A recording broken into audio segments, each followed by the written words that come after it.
ગુરુજી મારા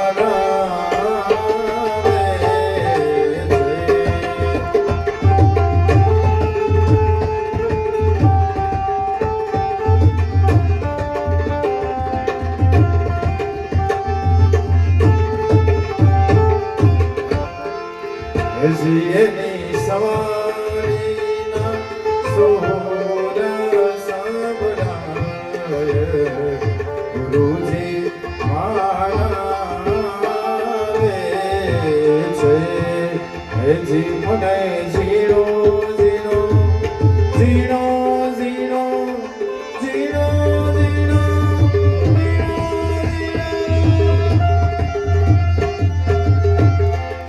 જી મને zero zero નાદ સંભળાય ગુરુજી મારા રે છે એની સવારીના ફૂલ સંભળાય ગુરુજી મારા રે છે.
નયનથી નિરાખતા ત્યાં તો વાલો લાગે દૂર ઓહમ સોહમ ના છીપીએ અને વાંધી લેજો જરૂર હે ભીતર ઝીણી ઝીણી કાલર ગુરુજી મારા રે છે હજી મને zero zero zero zero zero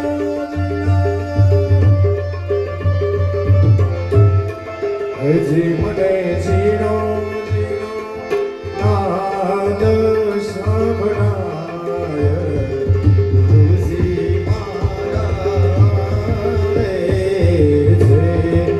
જી મને ઝીણો ઝીણો નાદ સંભળાય ગુરુજી મારા રે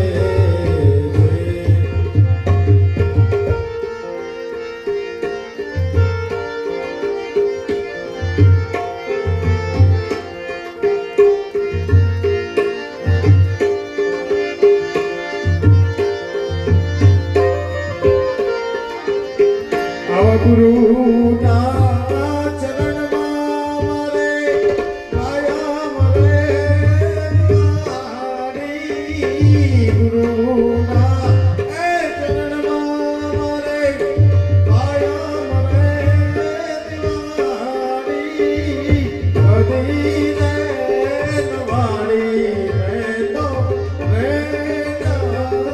નવાળી કદી રે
મહાભારતના યુદ્ધમાં જો ગણતરી કરવા જાઓ તો કોઈ પક્ષે સિદ્ધ થતું નથી કે પાંડવો જીતશે.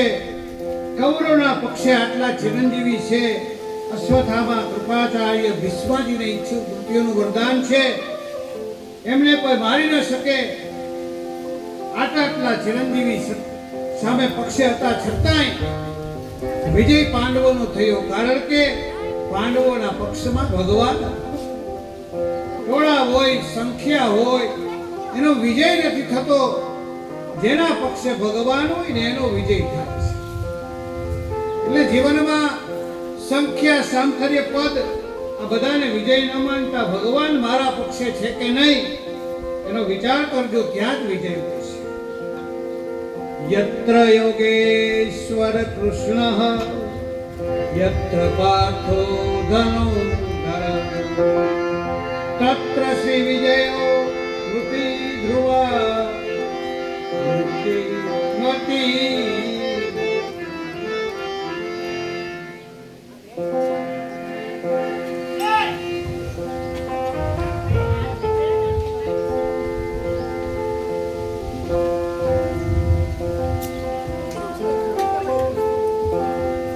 એમ ગીતાજીમાં કહ્યું કે ભગવાન કૃષ્ણ છે ત્યાં વિજય છે. એટલે દરેક વખતે વિચાર કરવો, આ સમયે, આ સંજોગે, આ નિર્ણયમાં ભગવાન મારી સાથે છે કે નહીં. દરેક નિર્ણયમાં એ વિચાર કરજો કે આ નિર્ણયથી ભગવાન મારી જોડે હશે. કારણ કે ભગવાનને પોતાના પક્ષે કરવા જ્યારે દુર્યોધન અને અર્જુન બંને આવ્યા અને પેલી દૃષ્ટિ પડી પાંડવ તરફ અને કહ્યું માગો. ભગવાને તો ઓપ્શન આપેલો કે એક બાજુ સેના અને બીજી બાજુ નિહત્થો હું. દુર્યોધને મનમાં માળા શરૂ કરી, અરે ભગવાનને લઈ જાય તો સારું, ખાલી કૃષ્ણને હથિયાર વગરના લઈને કરવું શું? મને તો આ સેના મળે તો સારું. જ્યાં પાંડવ પક્ષે ભગવાન ગયા, દુર્યોધનને હાસ થયું, ચલો સેના મળી. અજ્ઞાનીને સંખ્યામાં બળ લાગે, ભક્તને ભગવાનમાં બળ લાગે. ભગવાનનું બળ હોય ત્યાં વિજય જ આવે. અશ્વત્થામાને અપમાનિત કરી અને મૂક્યો છે. અપમાનની અગ્નિમાં બળતો અશ્વત્થામા મનમાં વિચાર કરે છે, નહીં છોડું મને અપમાનિત કરનાર. અશ્વત્થામાએ બ્રહ્માસ્ત્રનું આહવાન કર્યું અને વિચાર કરવા લાગ્યો કે આ બ્રહ્માસ્ત્ર કોના તરફ છોડો? યુધિષ્ઠિર તરફ, એ ભીમ તરફ કે જેને ગદાઓનો પ્રહાર કરી દુર્યોધનને માર્યો છે. હે અર્જુન તરફ ચિંતન કરતા કરતા મનમાં વિચાર આવ્યો કે માણસના મનમાં પાપ આવે તો કેટલા નીચા સ્તર સુધી માણસ જઈ શકે. એનું ઉદાહરણ અશ્વત્થામાએ પૂરું પાડ્યું. વિચાર કરતા કરતા થયું કે અર્જુનના પુત્ર અભિમાન્યુને અમે છલ કપટથી મારી દીધો, પણ એની પત્ની ઉત્તરા ગર્ભવતી છે. પાંડવ કુળનું છેલ્લું બીજ એ ઉત્તરાની કુખમાં પડી રહ્યું છે. જો ઉત્તરાના ગર્ભને હું મારી નાખું તો પાંડવ કુળ નિર્વસ્ત થઈ જાય. અને આમ વિચાર કરી અશ્વત્થામાએ બ્રહ્માસ્ત્ર લઈ અને છોડ્યું. ઉત્તરાના ગર્ભ તરફ કરોડો સૂર્ય જાણે મારવા આવતા હોય એમ ઉત્તરા બ્રહ્માસ્ત્રની અગ્નિમાં બળવા લાગી. દ્રૌપદીના સંસ્કાર છે. પરણીને આવી ઉત્તરાએ ઘરમાં જ્યારે પ્રવેશ કર્યો ત્યારે દ્રૌપદીએ કહ્યું કે બેટા તું મારી વહુ છે, ઘરમાં આવી રહી છું, તું પહેલા કોને પગે લાગીશ? કહ્યું કે ઘરમાં જે મોટું હોય એના પગે લાગે. તો બતાવ બેટા આપણા ઘરમાં મોટું કોણ? તો કહે કુંતાજી મોટા છે, યુધિષ્ઠિર મોટા છે. બધા વડીલોના નામ ગણાવ્યા ત્યારે દ્રૌપદીએ કહ્યું બેટા આ કહેવાતા બધા મોટા અને મેં જોઈ લીધા છે. જ્યારે ચીર ખેંચાતા હતા ત્યારે આ કહેવાતા બધા મોટાઓ મસ્તક ઝુકાવીને બેઠા રહ્યા હતા. મારો દ્વારિકાનો નાથ મને બચાવવા આવ્યો. જીવનમાં જ્યારે પણ સંકટ આવે ત્યારે કહેવાતા લૌકિક લોકોની પાસે ન જતા ભગવાનનો આશ્રય કરજો. જ્યારે બ્રહ્માસ્ત્ર ગર્ભને બાળવા લાગ્યું ત્યારે ઉત્તરાએ પુકાર કર્યો, પાહી પાહી મહાયોગીન દેવ દેવ જગતપતે નાન્ય તદ ભય યત્ર મૃત્યુ પરસ્પરમ. પ્રભુ મારી રક્ષા કરો. ભાગવતજીના પહેલા સ્કંદમાં ત્રણેયની કથા છે. સુખાવસાને ઇદમેવ સારમ, દુઃખાવસાને ઇદમેવ જ્ઞેયમ, દેહાવસાને ઇદમેવ જાપ્યમ, ગોવિંદ દામો ધર્માધવેતિ. શ્રી ભાગવતજીના પ્રથમ સ્કંદમાં ત્રણેય કથાઓ છે. દુઃખના અંતમાં કોણે યાદ કર્યા તો કહે ઉત્તરાએ, સુખના અંતમાં કોણે યાદ કર્યા તો કહે કુંતાજીએ, દેહના અંતમાં કોણે યાદ કર્યા તો કહે ભીષ્મજી. આ ત્રણેયની કથા પ્રથમ સ્કંદમાં છે. પાહી પાહી મહાયોગીન દેવ દેવ જગતપતે. જગતને પાળનારો તું છું, જગતને પાળનારો તું છું. મારા ગર્ભની રક્ષા કર પરમાત્મા. ગર્ભમાં એક તો બચાવે છે ને આ બાળક ગર્ભમાં આવે એને કોણ જીવાડે, કોણ જગાડે, કોણ એની રક્ષા કરે? બસ પરમાત્મા અંગુષ્ઠ માત્રનું રૂપ ધારણ કરીને પરમાત્મા ઉત્તરાના ગર્ભમાં પ્રવેશ કરે છે. ગર્ભમાં રહેલું બાળક બ્રહ્માસ્ત્રની અગ્નિથી બળી રહ્યું છે અને સુદર્શન લઈને પરમાત્મા ચારે બાજુ ગર્ભમાં ફરે છે. એ બાળકની ભગવાન રક્ષા કરે છે. એ બાળક પણ ચારે બાજુ જુએ કે આ કોણ મારી રક્ષા કરી રહ્યું છે. પરિતઃ ઈક્ષિતિ ઇતિ પરીક્ષિત. જે ચારે તરફ પરમાત્માને જુએ એ જ પરીક્ષિત છે.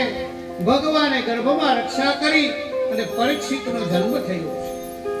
હવે એમ જોવા જાઓ તો ભગવાન અને પરીક્ષિત એક ગર્ભમાં નિવાસ કર્યો છે. ધન્ય છે ઉત્તરા જેના ગર્ભમાં ભગવાને પ્રવેશ કર્યો છે. એક દેવકીજી પર કૃપા કરીને બીજી ઉત્તરા પર ભગવાને કૃપા કરી. બાળક જન્મતાની સાથે ચારે તરફ જોવા લાગ્યું કે ગર્ભમાં મારી રક્ષા કરતા હતા એ પરમાત્મા ક્યાં ગયા. કુંતાજીને ખબર પડી કે પ્રભુ કેવા કૃપાળુ છે. ભક્તની તો રક્ષા કરે જ છે, ભક્તના વંશની પણ ભગવાન રક્ષા કરે છે. ભગવાને નક્કી કર્યું કે હવે બધું જ બરાબર છે. પાંડવોનું બધું ગોઠવાઈ ગયું છે. હવે હું દ્વારિકા જાઉં. આટલો સમય થયો. જ્યાં વિચાર જ કરતા હતા એટલામાં કુંતાજી ભગવાનની નિકટ આવ્યા. પ્રભુ ઊભા હતા અને કુંતાજી છાનામાના આવ્યા અને ભગવાનના ચરણોનો સ્પર્શ કરવા લાગ્યા. પ્રભુ પાછા ખસી ગયા. અરે ફૈબા શું કરો છો? હું તો તમારો દીકરો છું. મા માસી અને ફોયા ત્રણેય સમાન આદરણીય કહેવાય, ત્રણેય માનું રૂપ કહેવાય. અને ફૈબા તમે મને પગે લાગો છો? કુંતાજી કહેવા લાગ્યા કે પ્રભુ હવે આ નાટક બંધ કરો. 22 શ્લોકમાં કુંતાજીએ અદ્ભુત ભગવાનની સ્તુતિ કરી છે. સર્વશ્રેષ્ઠ સ્તુતિ કુંતાજીની છે, કારણ કે સુખમાં ભગવાનને યાદ કર્યા છે. નમસ્યે પુરુષમ ત્વદામીશ્વરમ પ્રકૃતે પરમ અલક્ષ્યમ સર્વભૂતાનામ અતિર્બહિર વસ્થિતમ. આપને નમસ્કાર છે પ્રભુ. આચાર્યો અને મહાપુરુષો એમ કહે છે કે નમસ્કારથી વધારે જીવ ભગવાનની સાથે કરી પણ શું કરી શકે? આપણે ભગવાનને શું આપી શકવાનું? એણે આપણે બધું આપ્યું છે. આપણે આપવાનો અવસર આપે છે. આપણે એક ફૂલ તોડીએ ને તો એમ કહીએ કે મેં ફૂલ ઠાકોરજીને ધર્યું, મેં ભગવાનને ફૂલ ચડાવ્યું. આપણે ભૂલી જઈએ કે બીજ કોનું છે, એ ઉગાડનાર કોણ, એ ખાતર કોનું, એ સૂર્યનો પ્રકાશ કોનો, એ પાણી કોનું, એ ઉગાડ્યું કોણે? આપણે તો તોડ્યું અને એમ કહીએ કે મેં ભગવાનને ફૂલ ચડાવ્યું. અને તું ફૂલ છું કે એમ માને કે ફૂલ તારું છે, ભગવાનનું છે. આપણે તો કેવલ તોડીને એને આપીએ છીએ. આભાર એટલો માનો કે વસ્તુ મુખ્યાની મહત્તા ન માનો. તેને આપવાનો અવસર મને આપ્યો, તે ધરવાની સમજણ મને આપી. એના બદલે તારો આભાર છે પ્રભુ. તો મને ઘણું આપ્યું, હું તો તને ઘણામાંથી થોડું તને આપું છું. આપનારો તો તું જ છે, તું તો કોઈની પાસે પણ કરાવી શકત, પણ તે તારું કાર્ય કરવા મને પસંદ કર્યો. આ બદલ હે ભગવાન ઠાકોરજી તારો ખૂબ ખૂબ આભાર. તારી પાસે તો કરોડો હાથ છે, પણ તને મારા બે હાથ ગમ્યા, એ બદલ તારો ખૂબ ખૂબ આભાર. તારી પાસે દોડવા માટે કરોડો પગ છે, પણ તે મારા પગ પસંદ કર્યા, એ બદલ તારો ખૂબ ખૂબ આભાર. તારી પાસે તો કરોડો લક્ષ્મીઓ છે, પણ તારું કાર્ય કરાવવા માટે તે મારા ખિસ્સામાં હાથ નાખ્યો, એ બદલ તારો ખૂબ આભાર. હે પરમાત્મા, ઉપકારી એ છે કે એને ક્યાં કોઈની કમી છે, પણ એને આપણી પસંદગી કરી, એ બદલ હે ઠાકોરજી તમારો આભાર. એ કમી કોઈની કમી છે. આપણી તકલીફ એ છે કે કોઈ ટીવી આપે તો 10 વાર થેન્ક યુ કહીએ, પણ જેને આંખ આપી એનો ક્યારેય આભાર ન માન્યો.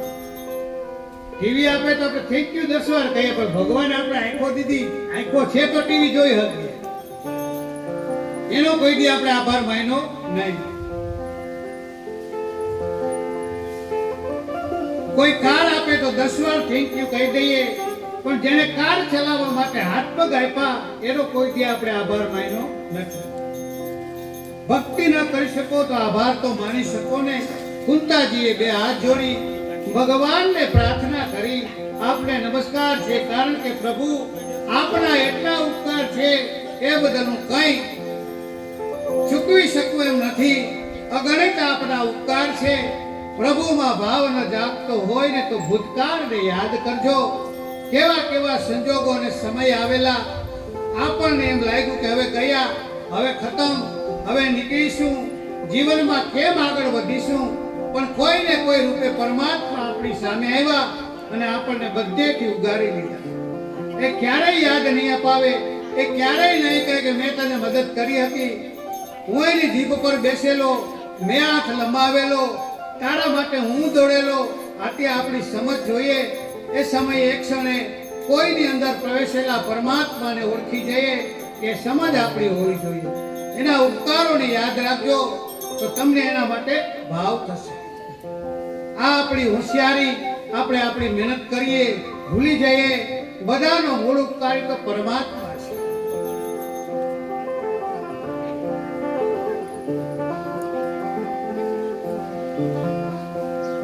ઉપકાર તમારા ભારે રે ઓ શ્રીજી બાવા, હું દેખું વારે વારે. તમારો અનંત ઉપકાર છે ભગવાન. અનેક દુઃખોમાંથી અમને તમે ઉગાર્યા. જેટલા દુઃખો આવ્યા ને પ્રભુએ આપણને બચાવ્યા. આપણને બધું જ યાદ છે. આ તકલીફ આવીને ભગવાનને બચાવ્યા, પેલી તકલીફ આવીને ભગવાને બચાવ્યા. જેટલા દુઃખોમાંથી બચાવ્યા એ તો યાદ છે, પણ કેટલા દુઃખો આપણે આપણા સુધી ભગવાને આવવા જ નથી દીધા, એ તો આપણને ખબર જ નથી. કુંતાજી યાદ કરે છે, પ્રભુ આપે મને ક્યાં ક્યાંથી બચાવ્યા. એ લાક્ષા ગૃહમાં વિષવાળા ભોજનથી, એ મહાભારત સમયે આપ ન હોત તો અમે તો ક્યારનાય સમાપ્ત થઈ ગયા હોત. પણ આપ એવા કૃપાળુ છો, આટલા આટલા ઉપકાર કર્યા તોય ક્યારેય અમને ખબર નથી પડવા દેતા કે આપણે અમે બચાવ્યા છે. હે પ્રભુ, નમસ્કાર કરવા સિવાય અમારી પાસે બીજું નથી કાંઈ, આભાર માનવા સિવાય બીજું કાંઈ નથી. કારણ કે જે તારું આપેલું છે, પ્રભુ કહેવા લાગ્યા કે આપ તો અમારા ફૈબા છો, આપ મોટા છો, આપ તો આશીર્વાદ આપે તો આપવા જોઈએ, વંદન થોડા કરવાના હોય.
સીતારામ બોલ એમાં કલ્યાણ છે.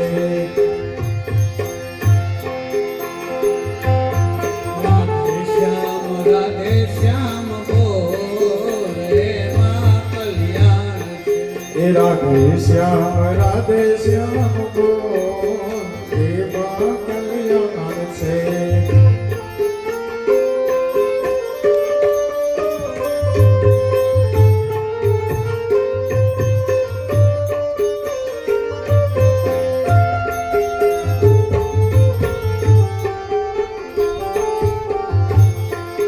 સીતારામ સીતારામ બોલ એમાં કલ્યાણ છે.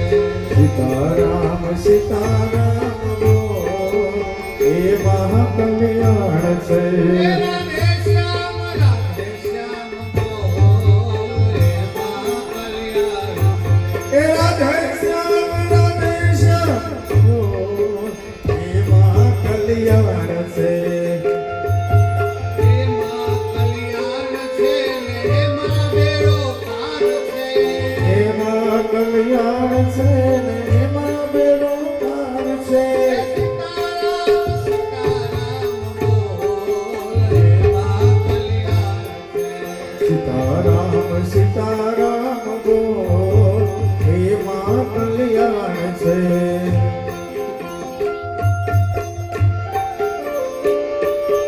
હા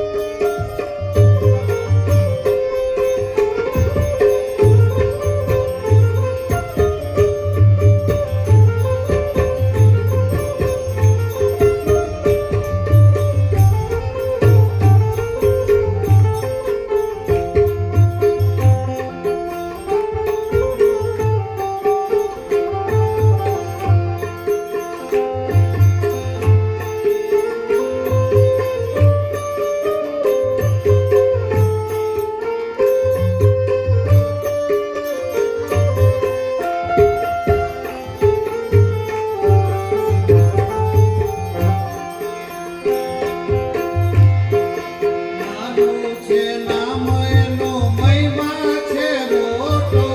નાનું છે નામ એનો મહિમા છે મોટો.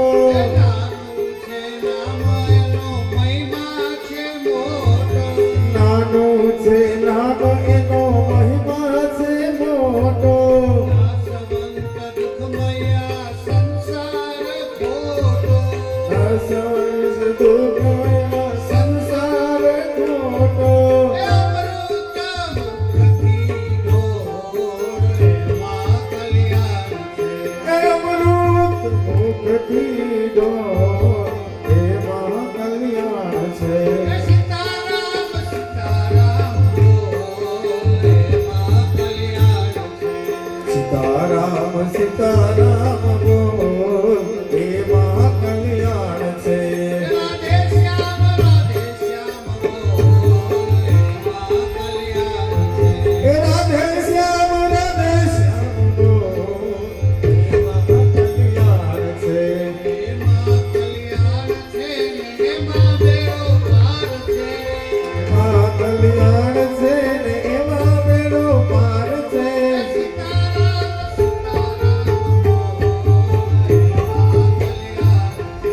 સીતારામ સીતારામ બોલ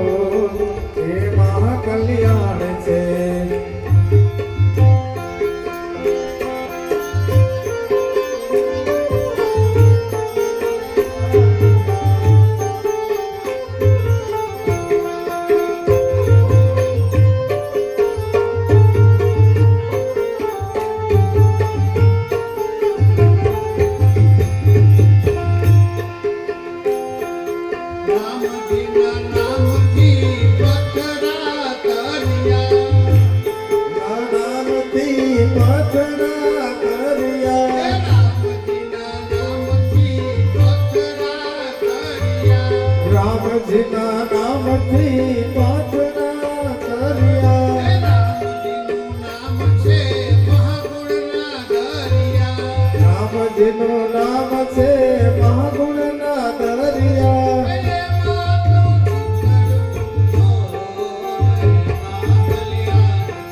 એમાં તું ચિતડું બોલ એ મહાકલ્યાણ છે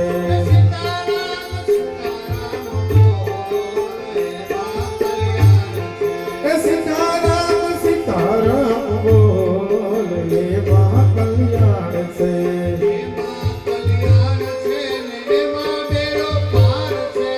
એમાં કલ્યાણ છે ને એમાં બેડો પાર છે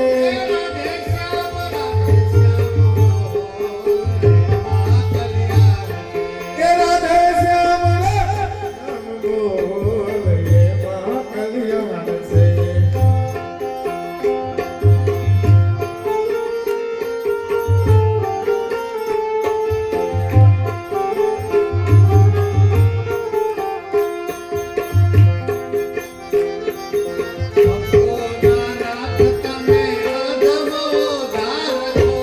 ભક્તોના નાથ તમે અધમો ધાર છો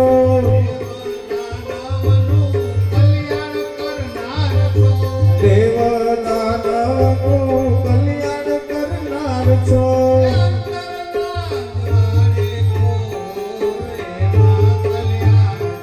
અંતરના દ્વાર બોલ એ મહાકલ્યાણ છે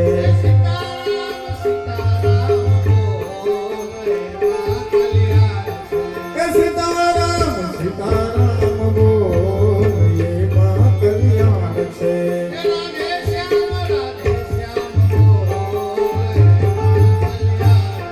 કે રાધે શ્યામ બોલ એ મહાકલ્યાણ છે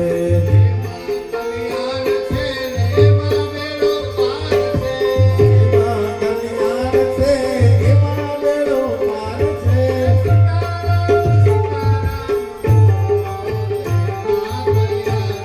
કે સીતારામ સીતારામ બોલ એ મહાકલ્યાણ છે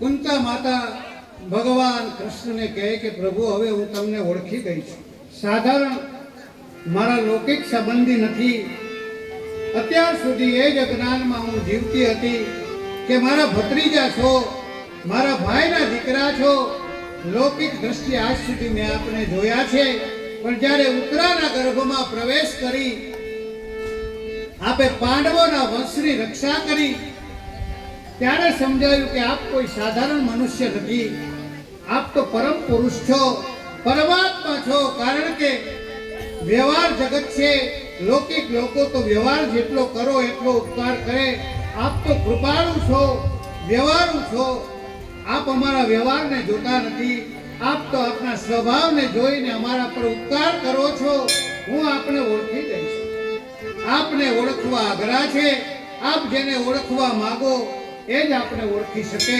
બાકી કોઈ આપનો પરિચય ન પામી શકે આપ તો ઘટઘટની જાણનારા છો જેમ સાધારણ વ્યક્તિ નાટકને જોતું હોય અને સાચું માની લે એમ આપ એ રીતે નાટક કરો છો કે આ બધા જ મોહિત થઈ જાય આપને ઓળખી નથી શકતા પ્રભુ એક વસ્તુ આપની પાસે માંગું કુંતાજી જ્યારે એમ કહેવા લાગ્યા ત્યારે ભગવાન કહે છે કે વડીલોએ તો આજ્ઞા કરવાની હોય માગવાનું ન હોય આપે તો આજ્ઞા કરવાની હોય શું જોઈએ છે પ્રભુ વસ્તુ એવી છે ને કે આજ્ઞા થાય એમ નથી યાચના જ કરી શકું એમ છું કારણ કે આજે હું આપની ભય બનીને નથી ઊભી આજે આપની ભક્તિ બનીને ઊભી છું એ તો અમારી અજ્ઞાનતા હતી કે હું આપને લૌકિક સંબંધમાં માનતી હતી પ્રભુ કહે આજ્ઞા કરો શું જોઈએ છે કુંતાજી કહે એમ નહીં હાથમાં હાથ મૂકીને વચન આપો કે હું માગીશ તે આપશો પ્રભુએ હાથમાં હાથ મૂકીને કહ્યું કે ભાઈ બા વચન આપું છું આપ જે માગશો તે હું આપીશ ત્યારે કુંતાજીએ કીધું કે વિપદ સંતુ નઃ સસ્વ તત્ર જગદુદો ભવતો દર્શનમ યત્સ્યાદ પુનર્ભવ દર્શનમ અને આટલું બોલતા જ ભગવાને હાથ પાછો ખેંચી લીધો. આ શું માગો છો? કુંતાજીએ માગ્યું કે મારા જીવનનો માર્ગ ડગલે ને પગલે વિપત્તિઓથી ભરી દો. અને લોકો સુખ માગે, આપ તો સંકટ માગો છો. આવું કેમ? કુંતાજી કહેવા લાગ્યા કે વિપત્તિઓ હતી ત્યારે આપ ડગલે ને પગલે અમારી જોડે હતા, અમારી સાથે હતા, અમારી આગળ હતા, અને હવે સુખ આવ્યું એટલે અમને છોડીને જવાની વાત કરો છો. જો સુખમાં આપ ન હો, અમારા માટે સૌથી મોટું જીવનનું દુઃખ છે. બધું જ ગોઠવાઈ જાય, બધું જ અનુકૂળ થઈ જાય, પણ જે ક્ષણે અમે આપને ભૂલી જઈએ એનાથી મોટું સંકટ અમારા માટે બીજું કાંઈ નથી. પ્રભુ, અમે એવા બધા સંસારમાં ફસાયેલા છીએ ને કે આ સંસાર આસક્તિઓને અમે છોડી શકીએ એમ નથી, અમારાથી છૂટી શકે એમ નથી. એવી અમારી અંદર કઈ તાકાત નથી કે આ સંસારના બંધનોને છોડી શકીએ. અને જેટલું સુખ આવતું જાય એટલી અમારી લૌકિકતા વધતી જાય છે, લૌકિક આસક્તિઓ વધતી જાય છે, અમારો સંસાર વધતો જાય. એટલા માટે માગું છું, કારણ કે લૌકિક સંબંધો છોડવાની તાકાત મારામાં નથી. પણ દુઃખ આવશે તો સંસારના લોકો જ અમને છોડીને જતા રહેશે, એટલે અમારે છોડવાની ચિંતા જ નહીં રહે. પ્રભુ, આપના વગરનું સુખ અમારા માટે સૌથી મોટું સંકટ છે. એટલા માટે વૈષ્ણવો ધ્યાન રાખજો, સુખ વધે ને તો ભગવાનનું સાનિધ્ય વધારી દેજો, સત્કર્મો વધારી દેજો, કારણ કે એ છે તો બધું છે. સુખ રૂપે મળશે. એ ભગવાન જતો રહ્યો તો એ જ સુખ અને દુઃખનું કારણ બની જશે.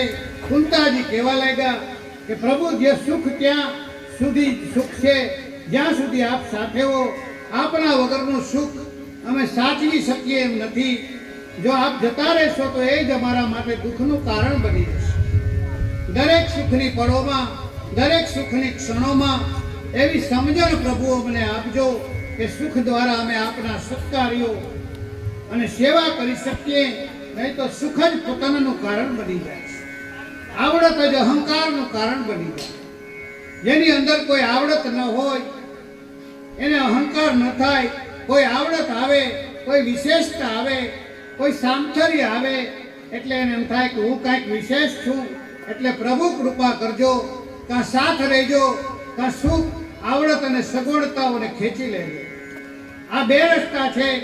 પણ દુઃખ આવે તો પાછા અમે દુઃખી જઈએ, એના કરતાં સુખ આપમાં આપ સાથે રહો એ શ્રેષ્ઠ માર્ગ છે. કુંતાજી કહે, હે પ્રભુ, દરેક સ્ત્રી બે જગ્યાએ બંધાયેલી હોય છે, બે જગ્યાએ એના બંધન હોય છે, પિતા પક્ષમાં અને સસુર પક્ષમાં. પતિ પક્ષમાં દરેક સ્ત્રીના બંધન હોય એટલે સ્ત્રીને કહેવાય દુહિતા. બંનેનું હિત કરે દુહિતા. પ્રભુ, હું પણ પાંડુકુળ અને વૃષણીકુળ બંનેમાં બંધાયેલી છું. આ આસક્તિઓ અને બંધનો છોડવાની તાકાત મારામાં નથી. પ્રભુ, એક કાર્ય કરો, બંને હાથમાં ખડગ લઈ લો, ખુલ્લી તલવાર લઈ લો. પ્રભુ કહે, એનાથી હું શું કરીશ? ત્યારે કુંતાજી કહેવા લાગ્યા કે આ બંને ખડગોથી આપ મારા બંને લૌકિક બંધનોને કાપી નાખો, જેથી મારું કેવલ બ્રહ્મ સંબંધ રહી જાય, આપની સાથે સંબંધ રહી જાય. કારણ કે મારું ત્રીજું બંધન, ત્રીજો સંબંધ આપની સાથે છે. આ બંને લૌકિક સંબંધો ખતમ થઈ જાય તો આપણો સંબંધ કેવલ શેષમાં બચી જાય. હે પ્રભુ, કૃપા કરો. કુંતાજીએ ભગવાનની સુંદર સ્તુતિ કરી. હવે બધું જ અનુકૂળ થયું. હવે ભગવાન કહે છે કે મારે દ્વારિકા જવું છે. આટલા સમયથી હું અહીંયા રહ્યો છું. પ્રભુ પોતાના નિજ ભક્તોની રક્ષા માટે હસ્તિનાપુરમાં કેટલો સમય વ્યક્ત કર્યો છે. દ્વારકાવાસીઓ મારી પ્રતીક્ષા કરતા છે. મને આજ્ઞા આપો, મારે જાવું છે.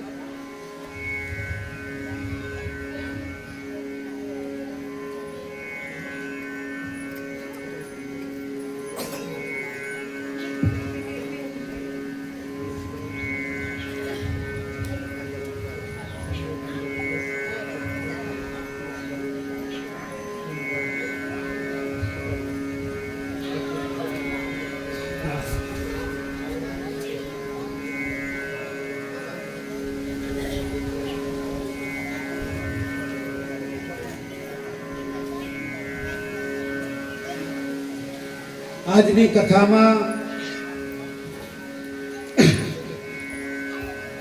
યોગદાન રૂપે આવેલ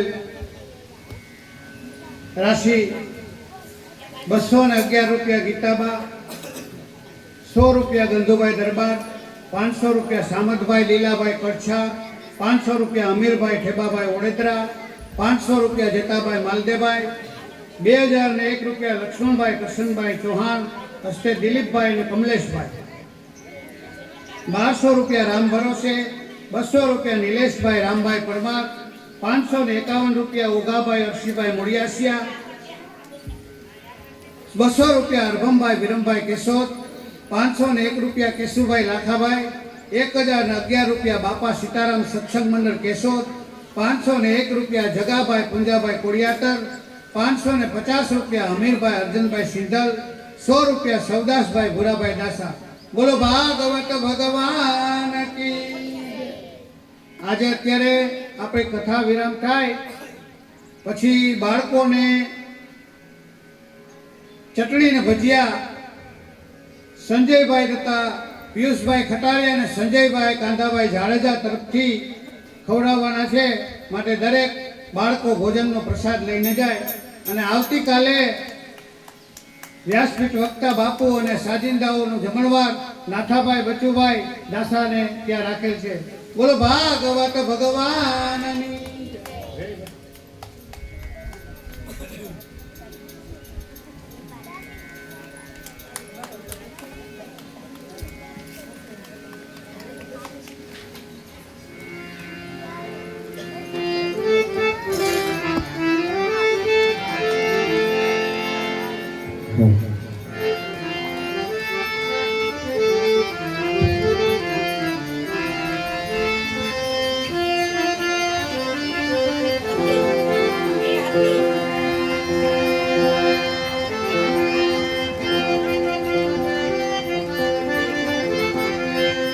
આવેલ મન કો સુધારો રે ગુરુજી મારો,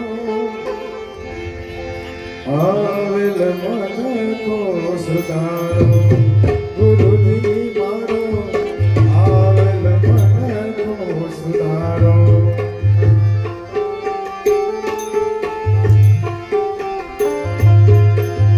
આવેલ મન કો સુધારો રે ગુરુજી મારો, આવેલ મન કો સુધારો ગુરુજી મારો, આવેલ મન કો સુધારો.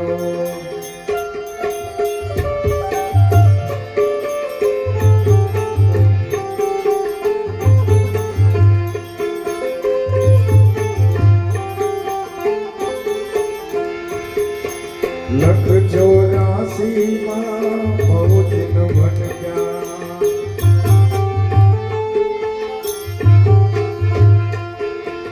લખ 84 માં બહુ દિન ભટક્યા.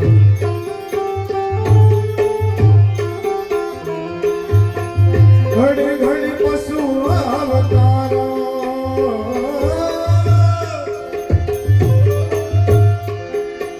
રામ મળવાનો અમને માર્ગ બતાવો, રામ મળવાનો અમને માર્ગ બતાવો.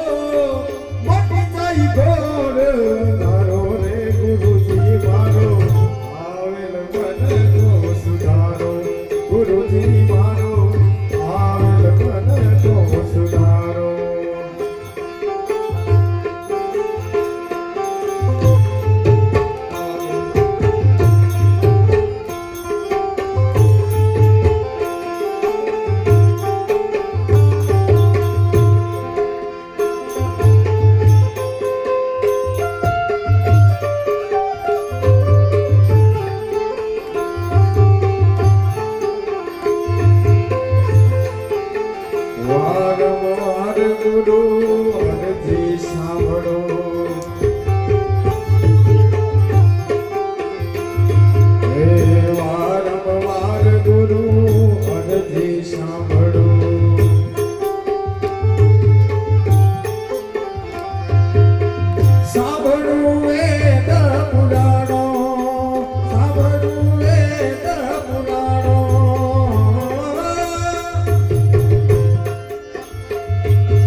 ગુરુજી મારો આવેલ મનનો સુધારો આવેલ આવેલ આવેલ મનનો સુધારો રે ગુરુજી મારો આવેલ મનનો સુધારો રે ગુરુજી મારો આવેલ મનનો સુધારો ગુરુજી મારો આવેલ મનનો સુધારો ગુરુજી મારો આવેલ મનનો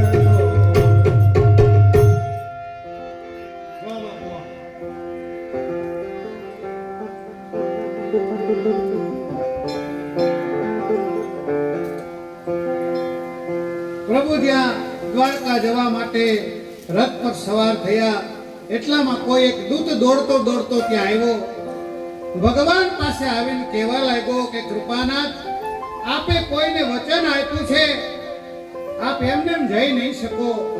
પ્રભુને કંઈક યાદ આવ્યું ને તુરંત રથ પરથી ભગવાન નીચે ઉતરી અને આવ્યા છે. કહેવાય છે કે મહાભારતની ઘટનામાં ભગવાને ભીષ્મજીને વચન આપ્યું હતું કે તમારા અંત સમયમાં હું તમને દર્શન આપીશ. જ્યારે ભીષ્મજીએ પ્રતિજ્ઞા કરી કે કાલે કોઈ એક પાંડવ આ ભૂતલ પર નહીં હોય અને દુર્યોધનને કહ્યું કે તારી પત્ની ને બ્રહ્મ મુહૂર્તમાં હું સંધ્યા કરતો હું ત્યારે મોકલજે, હું એને અખંડ સૌભાગ્યવતીનું આશીર્વાદ આપીશ, પછી તારો કોઈ વાળ વાંકો નહીં કરીશ. ભગવાન જાણી ગયા, યુક્તિ કરી દ્રૌપદીને બ્રહ્મ મુહૂર્તમાં ઉઠાવી અને જોડે લઈ ગયા. અરે જવાનું ક્યાં છે પ્રભુ, કોઈ પ્રશ્ન ન કરીશ, હું જેમ કહું એમ કર. દ્રૌપદીને લઈને ભગવાન આવ્યા, ભીષ્મજીની છાવણીમાં બહાર ઉતાર્યા. કહ્યું આ તો દાદા ભીષ્મની છાવણી છે, તો આજે પાંડવો જોડે ભયંકર યુદ્ધ કરવાના છે, એટલે જ તો તને લઈને આવ્યો છું. અંદર જા, ભીષ્મજી ધ્યાનમાં બેઠેલા હશે, ચરણનો સ્પર્શ કરજે અને જે આપે ચૂપચાપ લઈને પાછી આવી જજે, બોલતી નહીં. અને કદાચ કંઈ પૂછે તને ભીષ્મજી કે કોણ તને લઈને આવ્યું છે, તો મારું નામ ન દેતી. દ્રૌપદી ભીતર છાવણીમાં પ્રવેશ કરે છે. ભીષ્મજી ધ્યાનમાં બેઠા છે. દ્રૌપદીએ નિકટ આવી અને ચરણોનો સ્પર્શ કર્યો. ભીષ્મજીને એમ થયું કે દુર્યોધનની પત્ની આવી છે. બંને હાથ ઊંચા કરી ભીષ્મજીએ આશીર્વાદ આપ્યા, અખંડ સૌભાગ્યવતી ભવ. અને દ્રૌપદી ને હરખ માયોને એને કહ્યું દાદાજી બહુ મોટી કૃપા કરી. અને પ્રભુએ તાળી પાડીને કહ્યું કે બોલી, ભીષ્મજીની આંખો ખોલી. અરે દ્રૌપદી તું અહીંયા ક્યાંથી? ભીષ્મજીને દ્રૌપદી કહેવા લાગી કે આપે મને અખંડ સૌભાગ્યવતીના આશીર્વાદ આપ્યા છે, હવે એકેય પાંડવને આપ મારી નહીં શકો. ભીષ્મજી કહે છે કે પણ આ સમયે અહીંયા તને કોણ લઈ આવ્યું? અને હવે દ્રૌપદીને યાદ આવ્યું કે પ્રભુએ ના પાડી હતી. મૂંઝવણ થઈ કે હવે શું જવાબ આપો. શરમાતા શરમાતા સંકોચમાં કંઈક મૂંઝવણમાં એમ કહ્યું કે મારી સખી સાથે આવી છું. અને પ્રભુએ પોતાની કાળી કામળી કાઢીને માથે ઓઢી લીધી. ભીષ્મજી કહે મારે તારી સખીને જોવી છે, ચાલ મારી સાથે. દ્રૌપદીનો હાથ પકડીને ભીષ્મજી બહાર લઈને આવ્યા. માથે કાળી કામળી ઓઢીને પરમાત્મા ઊભા છે. ભીષ્મજી નિકટ આવ્યા. જ્યાં કાળી કામળી ઊંચી કરી તો બોલો દ્વારકાધીશ કી. પ્રભુને મુખારવિંદ જોઈ ચોધાર આંસુએ ભીષ્મજી રડવા લાગ્યા. પ્રભુ આપ ભક્તો પર આવી કૃપા કરો છો, પ્રતિપાલ ભક્તોની રક્ષા કરવા માટે આપ આવી તત્પરતા બતાવો છો. ભીંજાયેલી આંખે ભીષ્મજીએ કહ્યું પ્રભુ એક વખત એક વચન આપો. સીતારામ. હું દાદાજી, હા દાદાજી આજ્ઞા કરો. ભીષ્મજી કહે પ્રભુ એટલું જ માંગુ છું કે આજે જે રીતે આપે મને દર્શન આપ્યા ને આપ્યાને વચન આપો, મારા જીવનનો અંત સમય હોય ત્યારે છેલ્લી શ્વાસે આજ મુખારવિંદ સામે આવી મને દર્શન આપશો. પ્રભુએ વચન આપ્યું કે હા દાદાજી, છેલ્લી ઘડીએ હું આપને દર્શન આપવા આવીશ. આ વચન યાદ આવ્યું પ્રભુને અને પ્રભુ રથ પરથી નીચે ઉતરી ગયા. ભીષ્મજી બાળની શેષશૈયા ઉપર સૂતા છે. આખું શરીર બાણોથી વિંધાયેલું છે. આર પાર બાણો નીકળી ગયા છે. ઈચ્છા મૃત્યુનું વરદાન છે ને. ભીષ્મજી જ્યારે ઈચ્છે ત્યારે મૃત્યુ આવે. કહેવાય છે કે ભીષ્મજી ઉત્તરાયણની પ્રતીક્ષા કરી રહ્યા છે. સૂર્યની બે ગતિ દક્ષિણાયન અને ઉત્તરાયણ. અને શાસ્ત્ર એમ કહેવાય છે કે જો ઉત્તરાયણમાં દેહ છૂટે તો સદગતિ થાય, પણ આચાર્યો તો એવો અર્થ કરે કે ભીષ્મજી કોઈ સમયની રાહ નથી જોતા, કોઈ કાળની રાહ નથી જોતા, પણ કાળના એ કાળ જે ભગવાન કૃષ્ણ જેણે ઉત્તરાના ગર્ભમાં પણ નિવાસ કર્યો એવા ભગવાન કૃષ્ણની પ્રતીક્ષા કરી રહ્યા છે. ભીષ્મજી માટે તો આજ ઉત્તરાયણ છે. ભગવાન કૃષ્ણ પાંડવોને લઈને પહોંચ્યા છે ભીષ્મજીની પાસે. બહુ અદ્ભુત સંવાદ છે, મહાભારતમાં ખરેખર વાંચવા જેવો છે. કેવી જ અદ્ભુત પ્રશ્નો કરીએ વખતે ભીષ્મજી અને પાંડવો વચ્ચે થઈ છે. અનેક પ્રશ્ન કર્યા. ભીષ્મજી સૂતા છે, આખું શરીર બાણોથી વિંધાયેલું છે, બે હાથ ફેલાયેલા છે, આર પાર નીકળેલા અનેક અર્જુનના બાણો છે, લાંબી શ્વેત દાઢી, લાંબા લાંબા કેશ, આંખો બંધ. સમાચાર મળ્યા કે ભગવાન પધાર્યા છે. ધીમે રહી ભીષ્મજીએ પોતાના નેત્રો ખોલ્યા. સામે શ્યામ સુંદરના મુખારવિંદના દર્શન થયા. નેત્રોના બંને ખૂણામાંથી દળદળ અશ્રુપાત થવા લાગ્યા.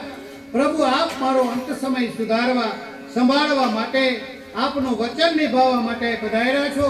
ભીંજાયેલી આંખે પરમાત્માના મુખારવિંદના દર્શન ભીષ્મજી કરી રહ્યા છે.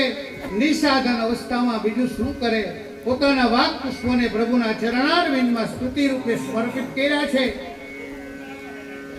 ઇતિમતિ રૂપ કલ્પિત વિતુષણા ભગવતી સાત્વત પુંગવે વિભૂની સ્વસુખ ભગતે ક્વચિત વિહર્તુ પ્રકૃતિ મે પેયુષી યદવ પ્રવાહ.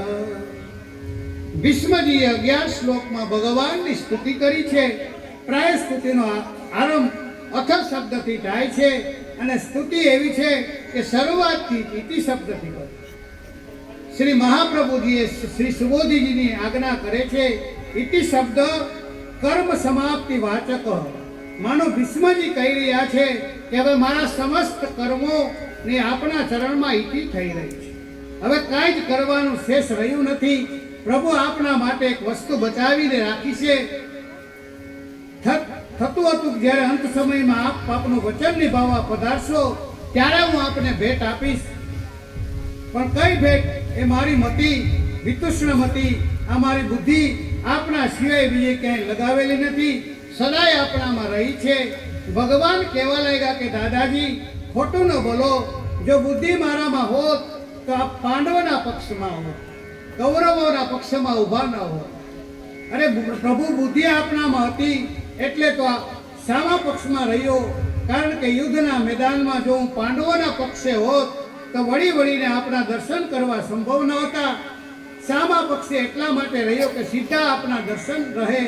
મારી મતિ, મારી દ્રષ્ટિ આપના સિવાય બીજા કોઈનામાં ન જાય, એટલે જ તો સામા પક્ષે રહ્યો. આજે આ મતિ આપના ચરણારવિંદમાં સમર્પિત કરી છે. સ્તુતિ કરતા ભગવાનની આગળ ભીષ્મજી કહે છે, ત્રિભુવન કમલમ તમાલ વર્ણમ રવિકર ગૌરા મરમ દધાને વપુરલક કુલવૃતાન નનમ ભજઃ વિજય સખે રતિરસ્તુ મેદન બધા. આ વિશ્વમાં ત્રિભુવનમાં કોઈ કમનીય ન હોય, કોઈ સુંદર હોય તો એ આપ છો. આપનાથી અધિક આ વિશ્વમાં કોઈ સુંદર નથી. એ ભગવાન, આપ તો તમામ વૃક્ષની જેમ પરોપકારી છો, શ્યામ છો. જેમ વૃક્ષ ઉપર કોઈ પથ્થર ફેંકે, વૃક્ષ ફેંકવા વાળાને પણ વૃક્ષ તો ફળ જ આપે છે.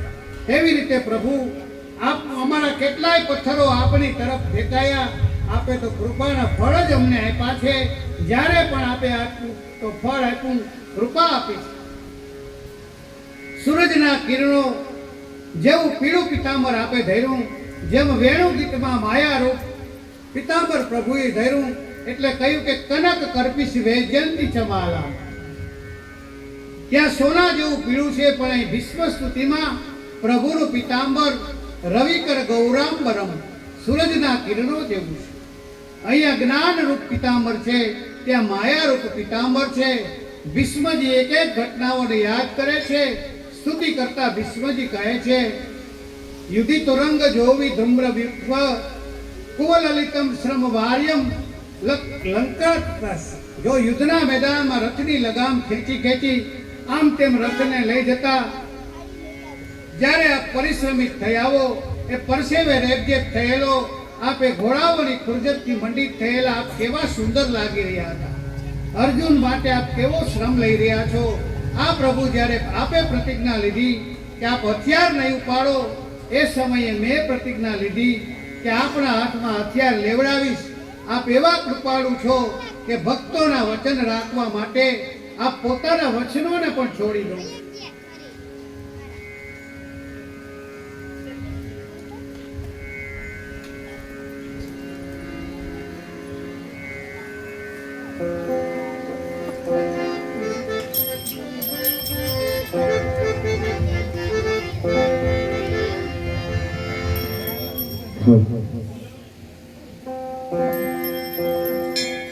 પૂછી જો અંતરને માં તારા હૈયે મૂકી હાથ, કહો ને ક્યાંથી રીજે રામ, કહો ને ક્યાંથી રીજે રામ.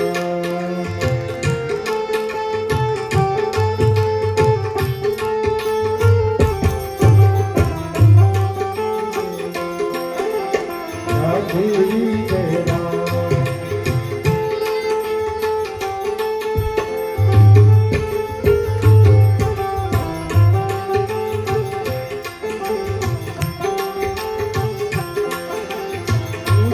જો અંતરને તારા હૈયે રાખી આમ, કહો ને ક્યાંથી રીજે રામ, કહો ને ક્યાંથી રીજે રામ.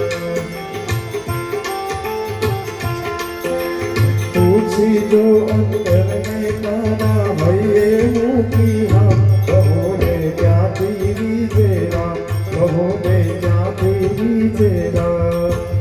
પુણ્ય ગયું પરવારી તારું, વધી ગયું છે પાપ, કહો ને ક્યાંથી રીજે રામ, કહો ને ક્યાંથી રીજે રામ, કહો ને ક્યાંથી રીજે રામ.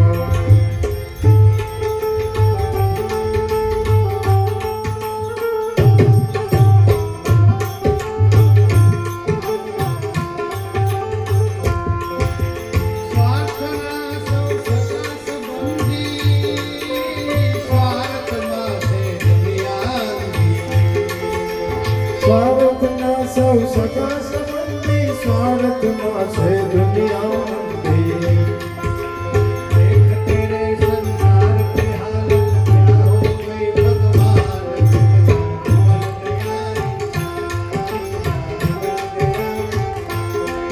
अरे देख तेरे संसार की हालत क्या हो गई भगवान, कितना बदल गया इंसान, कितना बदल गया इंसान. स्वार्थना सौ सगा संबंधी,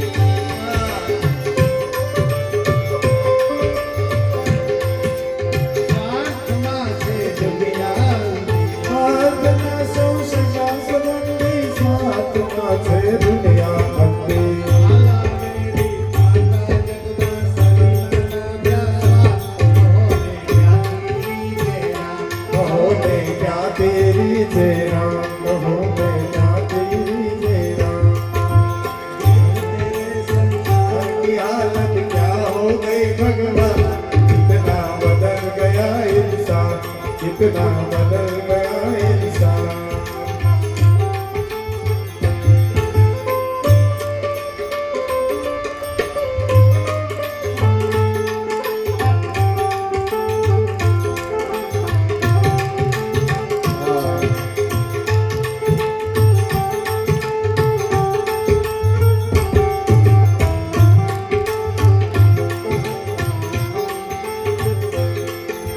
કામિનીને કંચન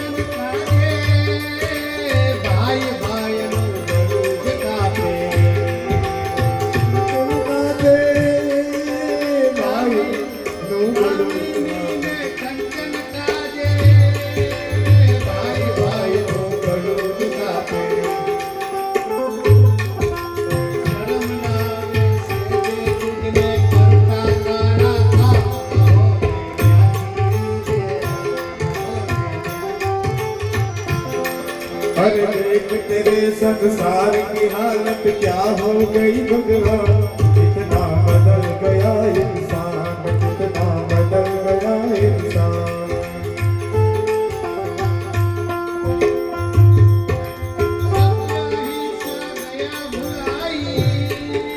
लालच लोभ ने बड़ी बुराई, पता नहीं क्या गया भुलाई, लालच लोभ ने बड़ी बुराई।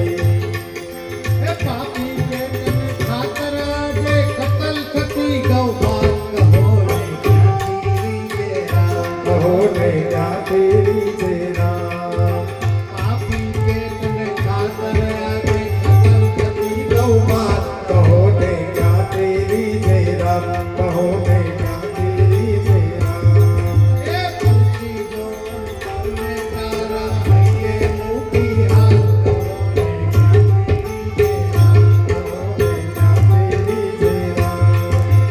ऊंची जो अंतर में तारा है ये मोती हाँ, कहो ने क्या तेरी तेरा, कहो ने क्या तेरी तेरा।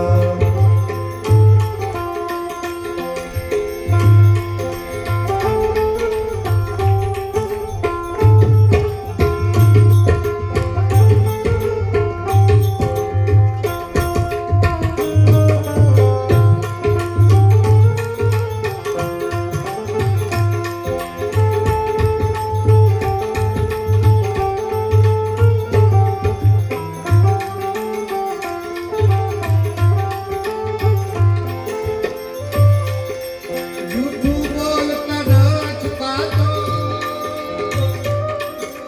मानव दिन दिन दानव थातो, अरे झूठू बोलता नाच का तो, मानव दिन दिन दानव थातो। દીકરીઓને ડૂબમાનાથી લહેર કરે મા બાપ, क्या तेरी तेरा, कहो ने क्या तेरी तेरा। ऊंची जो अंतर में तारा હૈયે મૂકી હાથ, કહો રે ક્યાંથી તેરા, કહો રે हर पूछी जो अंतर में तारा है ये मोती हाँ, कहो ने क्या तेरी तेरा, कहो ने क्या तेरी तेरा।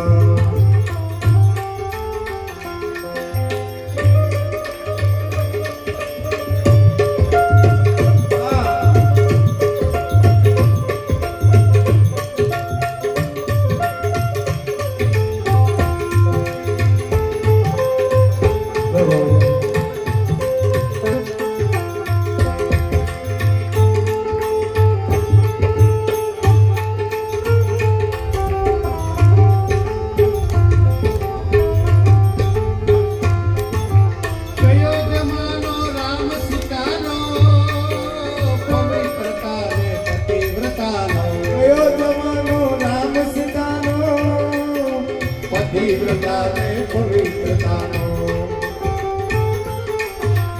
આજકાલના ભાઈ બહેનોએ લેવે મૂકી લાલા, રે कहो ने क्या तेरी तेरा, क्या तेरी तेरा। ऊंची जो अंतर में तारा है ये मोती हाँ, कहो ने क्या तेरी तेरा, कहो ने क्या तेरी तेरा। क्या तेरी तेरा। हाँ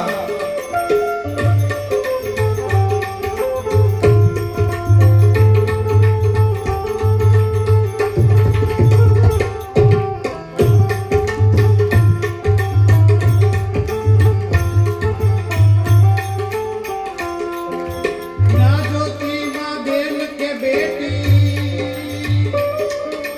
ના જોતી માં બેન કે બેટી, આનંદ માં તે ઘરની છે, ज्योति माँ बहन के बेटी, આનંદ માં તે ઘરની છે। હવે ક્યાં જાવું તારે ક્યાં ધરતી આપ, કહો રે ક્યાંથી તેરા, કહો कहो ने क्या तेरी तेरा, कहो ने क्या तेरी तेरा। एक तेरे संसार की हालत क्या हो गई भगवान, कितना बदल गया इंसान।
એ યુદ્ધના મેદાનમાં ભીષ્મજી એક એક ઘટનાઓને યાદ કરે છે.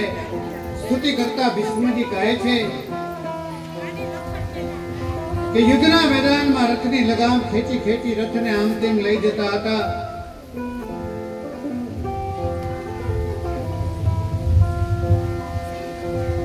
સપદી સખી વચો નિશમ મધ્યે. જો પ્રભુ સ્વનિગમ પહાય મત પ્રતિજ્ઞા મૃતમ દી કર્તુમ પ્લોકો રથસ્થ. આપે મારી પ્રતિજ્ઞાને સાચી રાખવા માટે પોતાની પ્રતિજ્ઞા છોડી દીધી. જ્યારે એક પછી એક ભીષ્મજી બાણ છોડી રહ્યા છે, પ્રભુના કોચો ભેદાય, અનેક તીરો પ્રભુની નિકટ છોડીને જતા રહે છે. પ્રભુ શાંત બનીને રથની લગામ પકડીને ઊભા છે. એને એમ થયું કે હજી બરાબર બાણ લાગતા નથી. હવે ભીષ્મજીએ બાણ લીધું ને છોડ્યું. અર્જુન તરફ ગાડી વાતમાંથી પડ્યું, રથનું પૈડું તૂટ્યું અને અર્જુનને પડેલો જોયો. ભગવાનને ક્રોધ આવ્યો, તૂટેલા પૈડાને હાથમાં લીધું, સુદર્શનનું આહવાન કર્યું, મારવા માટે દોડ્યા. ભીષ્મજીને હરિરીવ અંતુ બિમમ ગતોતર્ય. શ્રી ભાગવતજીમાં ભીષ્મની સ્તુતિ કરતા એમ કહે કે જાણે એક સિંહ હાથીને મારવા દોડ્યો હોય એમ ભગવાન ભીષ્મની તરફ ભાગ્યા છે. ઉત્તરી આકાશમાં ઉડી રહ્યું છે. એકવાર તો ભીષ્મજી ગભરાઈ ગયા. એક સિંહ જાણે ત્રાણ પાડીને મારવા પણ દોડે ત્યારે ગમે તેટલો બળવાન વ્યક્તિ હોય તો ગભરાઈ જાય. કાળ બનીને ગ્રાસ કરવા માટે ભગવાન દોડ્યા પણ ભીષ્મજીને માર્યા નહીં. અનેક કારણો બતાવ્યા. એક કારણ તો ભગવાને એ બતાવ્યું કે ભગવાન કાળ બનીને ત્રાસ કરવા માટે દોડ્યા તો ખરા, પણ ગતોતર્ય ભગવાનનું ઉત્તરીય પડી ગયું. બ્રાહ્મણ છે, કાળનું સ્વરૂપ બ્રાહ્મણનું કહ્યું. ઉત્તરી પહેર્યા વગર ભોજન ન થાય એમ શાસ્ત્રાજ્ઞ છે. એટલા માટે ભગવાને ભીષ્મજીનો ગ્રાસ ન કર્યો. એક અર્થ એમ બતાવવામાં આવ્યો. એ સમયે ભીષ્મજીના મનમાં સૂક્ષ્મ અભિમાન આવ્યું. એમ થયું કે જો ભગવાનને એમ વચન છોડાયું, હું જીતો ને ભગવાન હાર્યા. ભગવાન વિચાર કરે કે જો આવો મોજ મારા ભક્તમાં હશે અને એવા સમયે જો મારીશ તો મારા ભક્તોની અધોગતિ થઈ જશે અને હું મારા ભક્તોની અધિગતિ ક્યારેય નહીં થવાની. અનેક અર્થો કર્યા છે. અહીંયા ભીષ્મજી એક ઘટનાને યાદ કરતા કહે છે સ્પદિશ ખીચો દિશમ મધ્યે. જેમ ગીતાજી માટે આપણે કહે ગીતાજી કોણે સાંભળી તો કહે છે કે એક અર્જુને સાંભળી, બીજી સંજય અને ધૃતરાષ્ટ્રએ કહી છે. પણ જો ભીષ્મ સ્તુતિમાં જોવા જાઓ તો ભીષ્મ પોતે સ્તુતિ કરતા કહે છે કે જ્યારે અર્જુને એમ કહ્યું કે શેનયુરુઓ ભયો મધ્ય રથ સ્થાપડ્ય મેળ છૂટ, એ વચનો ભીષ્મજીએ સંભળાવ્યા. એટલે ગીતાજી ભીષ્મજીએ પણ સાંભળી છે. દ્રષ્ટિ માત્રથી આપણે સમસ્ત લોકોનું આયુષ્ય હરણ કરી લીધું એમ ભીષ્મજી સ્તુતિમાં કહે છે. એવા ભીષ્મજી સ્તુતિ પ્રમાણે જોવા જાઓ તો ગીતાજી ભીષ્મજીએ પણ સાંભળ્યા છે. અને ભીષ્મજી ગાન કરતા છેલ્લે ભગવાનની રાસલીલાને યાદ કરે. વિચાર કરો, ભીષ્મજી જેવા નૈષ્ઠિક બ્રહ્મચારી જેને સ્વપ્નમાં પણ ક્યારેય વિચાર સુધા કર્યો નથી, એ પોતાના અંત સમયમાં ગોપીઓને યાદ કરે છે, રાસને યાદ કરે છે. વિચાર કરો કે રાસલીલા કેવી વિશિષ્ટ લીલા હશે, રાસલીલા કેટલી પરમ પવિત્ર લીલા હશે. અને સૌથી મોટું પ્રમાણ કે જોવા જાવો તો એ ભીષ્મની સ્તુતિ છે. ભીષ્મની સ્તુતિ કરતા પ્રભુની રાસલીલાનું સ્મરણ કરતા બોલ્યા લલિત ગતિ વિલાસ બલગુહાસ પ્રણય નિક્ષ કલ્પિતો રૂમાના. જ્યારે પણ પ્રભુ અંતર્ધ્યાન થયા, ગોપીઓ ઉન્મત્ત થઈ.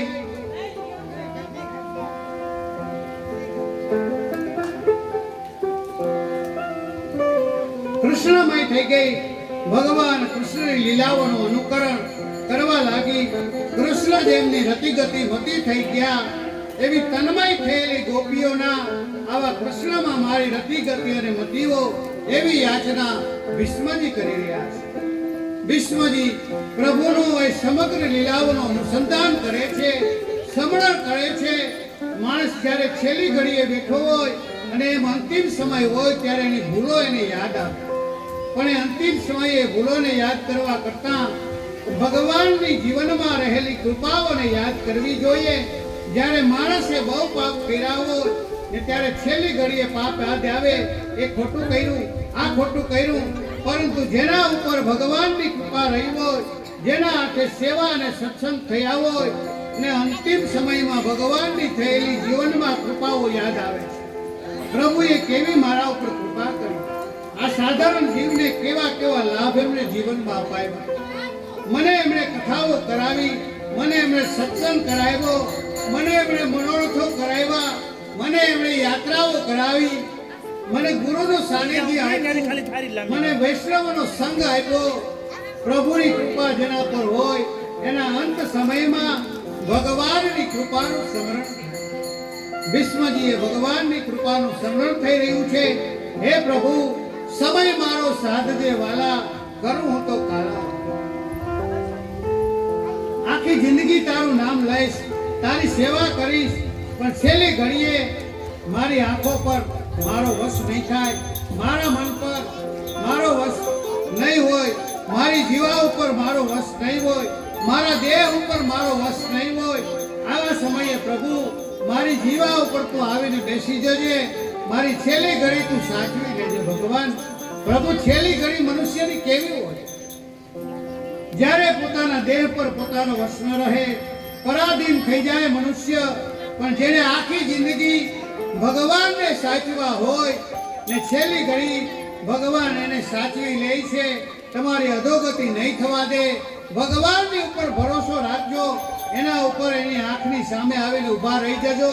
પ્રભુ અંત સમયે જેને ભાગવતજી સાંભળ્યું એને ક્યારેય બગડવા નહીં દે.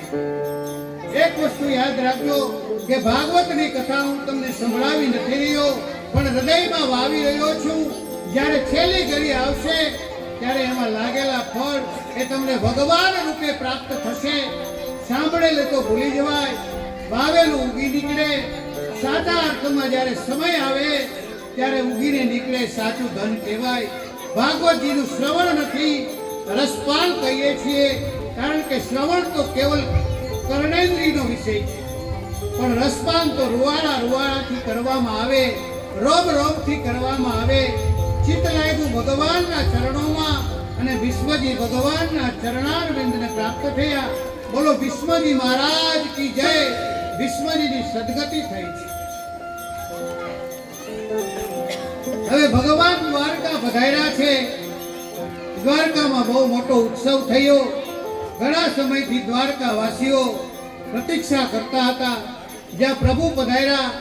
સુંદર દુદુંબીઓના નાદ થયા છે, મંગળ કળશો ભરાયા છે, અનેક ચોક ભર્યા છે, પ્રભુના સ્વાગત કર્યા છે. પ્રભુ દ્વારકાના મહેલમાં પધાર્યા.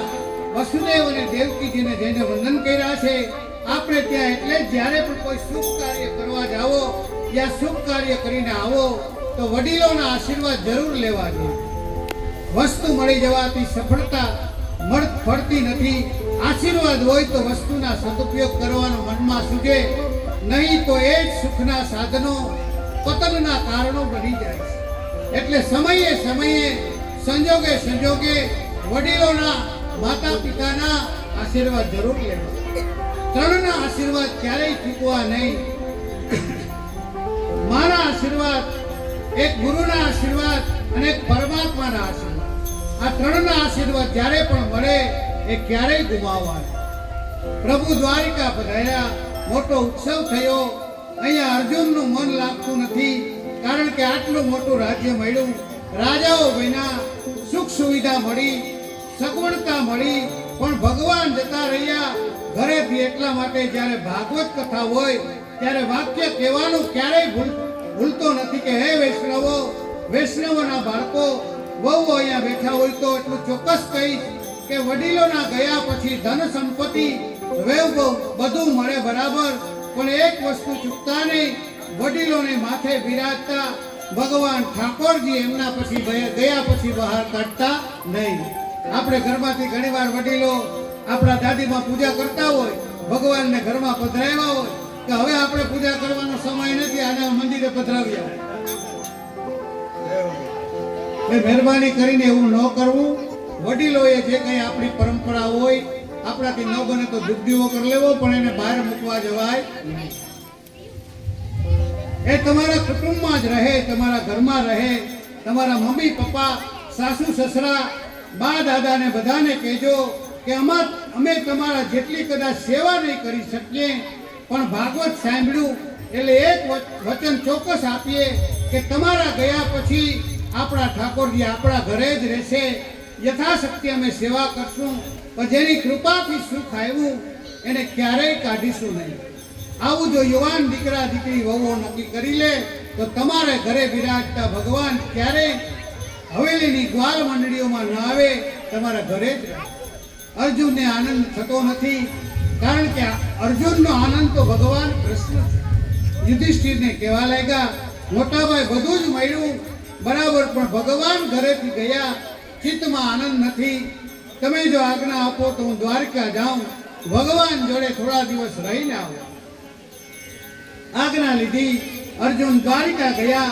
અહીં યુધિષ્ઠિરના અમંગલના એંધાણ દેખાય છે, કેટલાક અમંગલના સંકેતો દેખાઈ રહ્યા છે.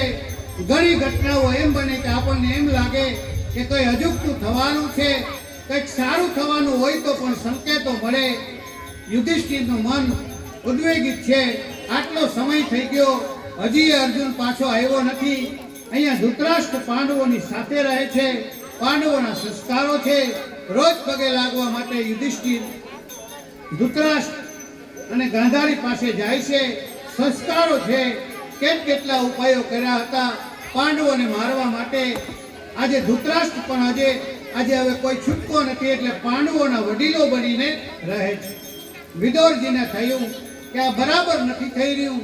ધૃતરાષ્ટ્ર પાસે આવ્યા, કેવા લાગ્યા. વિદુરજીને થયું કે આમને સમજાવવાથી નહીં સમજે, એટલે કઠોર શબ્દોના પ્રયોગ કરી જેની મનમાં ચોટ લાગે. એક શ્વાન કોઈના ઓટલા ઉપર એના ટુકડા ખાઈને પડ્યો રહે, એમ તમે પાંડવોના ટુકડા ખાઈને એમના ઓટલે પડ્યા છો. મનમાં ચોટ લાગી, અરે ના પાંડવો તો કેટલું અમારું માન સન્માન રાખે, એ બધું બરાબર. આજ પાંડવોને મારવા તમે કટિબદ્ધ થયા હતા, ભૂલી ગયા. એ માન આપે છે, એના સંસ્કાર છે, તમારો અધિકાર નથી. હવે તો સમજો, હવે તો આંખો ખોલો. અને જ્યારે કોઈ મહાપુરુષના મુખે આવા વચન સાંભળ્યા, કાંઈક આંખ ઉઘડી, એકાદ પામી ઘર છોડીને ધૃતરાષ્ટ્ર અને ગાંધારી નીકળી ગયા. જંગલમાં દાવાગ્નિ લાગી અને એમનો ઉદ્ધાર થઈ ગયો. યુધિષ્ઠિર સવારના સમયે નિત્યક્રમ પ્રમાણે પગે લાગવા આવ્યા. જોયું તો ઘરમાં કોઈ વડીલ નથી. વડીલ ન હોય એ ઘર એક પ્રકારથી જોવા જાવ તો ખાલી લાગે. એની સમૃદ્ધિ, એની રોડક એના વડીલો છે. આપણે ત્યાં તો અમુક સંકેતો છે કે ભાગ્યશાળી વ્યક્તિ કોણ, નસીબવાળો માણસ કોણ, કે જેને કહેવાય કે ખરેખર ભાગ્યશાળી છે. એનું પહેલું ચિહ્ન એ છે કે જેના માતા પિતા હોય અને માતા પિતાના આશીર્વાદ જેને રોજ મળતા હોય, એ ભાગ્યશાળી વ્યક્તિ પહેલું ચિહ્ન નસીબવાળો છે. બીજું ચિહ્ન કે નસીબવાળો કોણ, કે જેના ઘરમાં ઓછામાં ઓછી કમસે કમ એક દીકરી હોય, એ ભાગ્યશાળી વ્યક્તિ છે. ત્રીજું ભાગ્યશાળી એ છે કે ભગવાનનો કૃપા પાત્ર એ કહેવાય કે જેને સંકટમાં પણ ભગવાનની કૃપાના દર્શન થતા હોય. એના ઉપર માનવું કે ભગવાનની કૃપા છે, ભાગ્યશાળી છે. ગમે તેવું સંકટ હોય છતાંય સંકટમાં પણ ભગવાનની કૃપા દેખાય, ભાગ્યશાળી. ચોથું ભાગ્યશાળીનું ચિહ્ન છે જેની સંતતિ એટલે કે એના સંતાનો એના કયામાં હોય, એ નસીબવાળો. એની આજ્ઞા માનતા હોય, એનો આદર રાખતા હોય.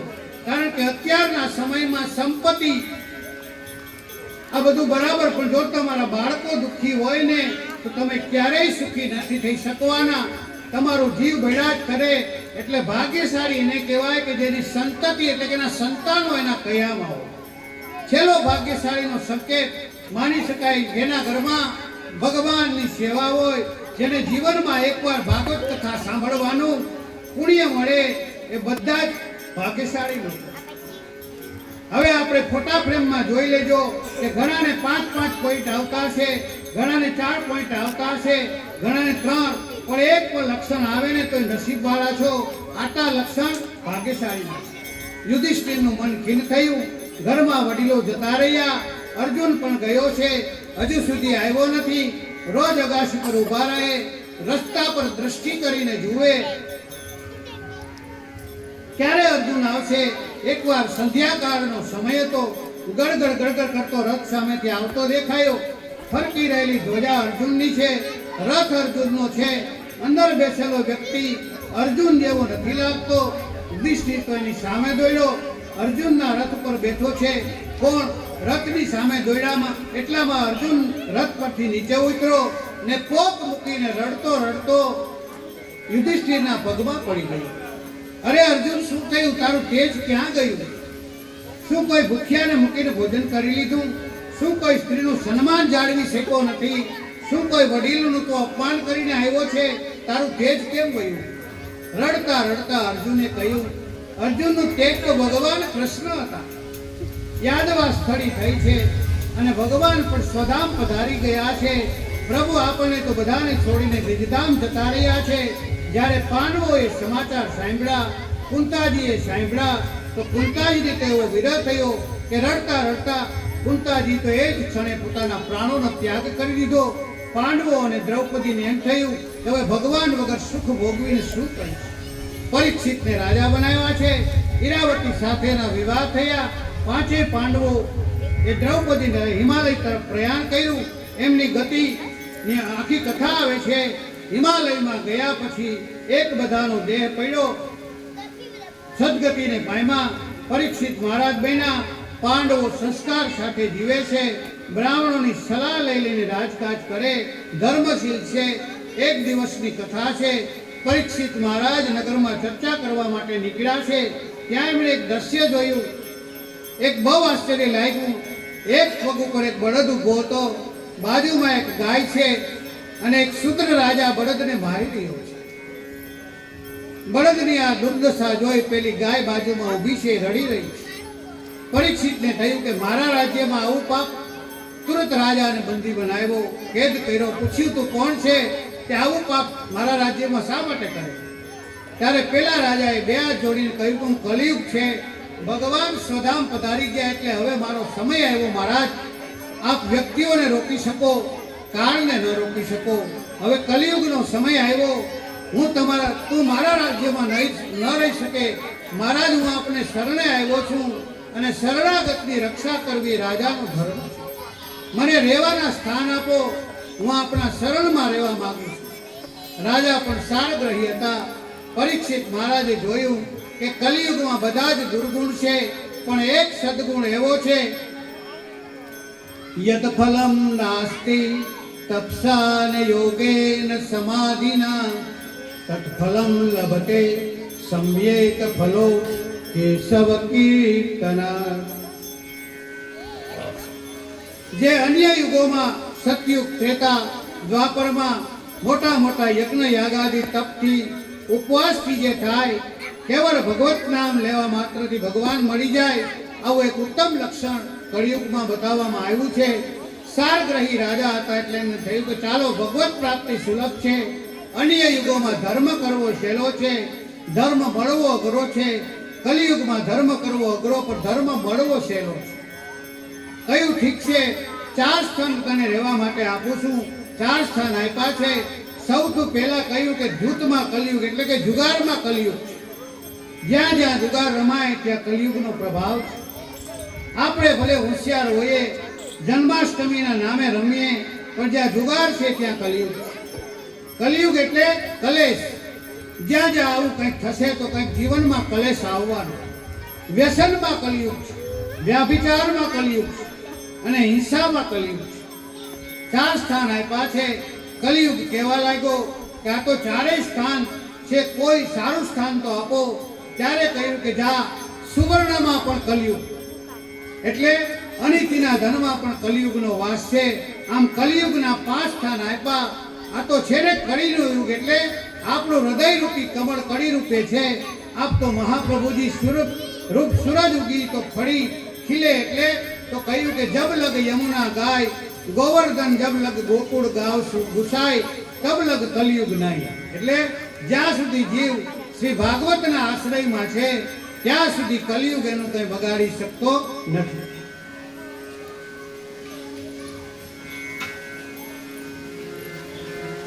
સાચા સત્સંગ મારે આજ મન લાલો દેખાય છે.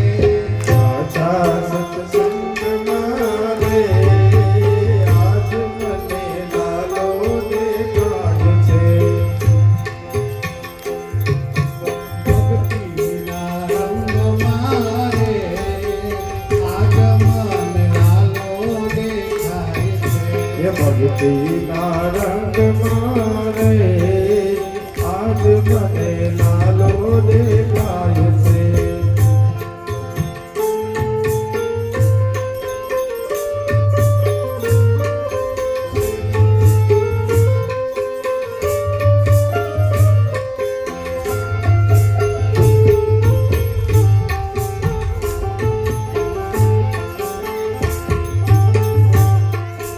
જુનાગઢ ગામ છે ને નાગરોની નાત છે.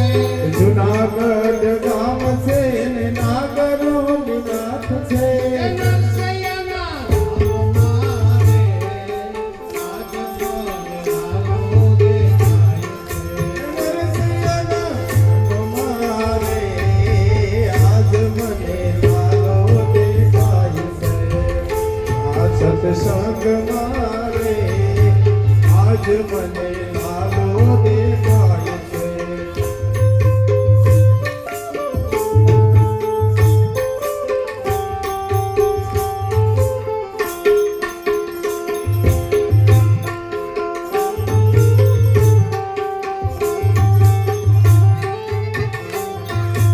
ચિત્તોડ ગામ છે ને મેવાડાની નાત છે.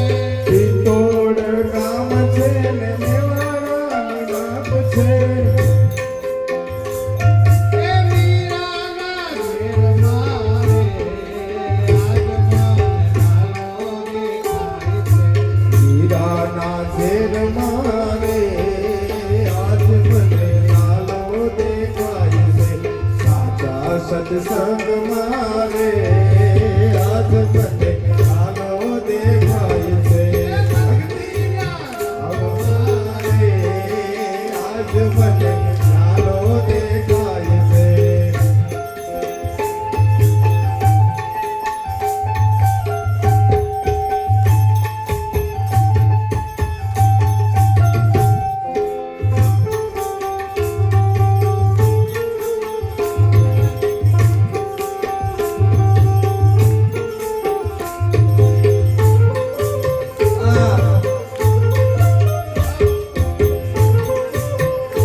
દૂર કામ છે ને લુહાણાની નાત છે. એ જલારામના ધામ મારે રાજમાન લાલો દેખાય. કે જલારામના ધામમાં રે આજ મને લાલો દેખાય છે.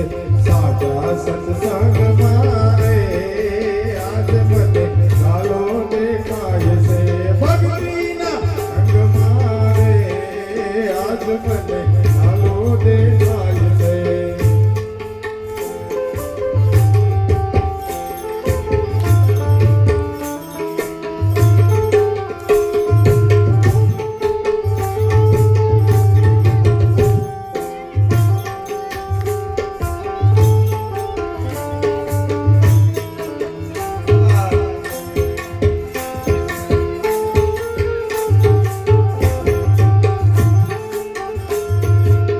ગોકુળિયું ગામ છે ને તીરથનું ધામ છે.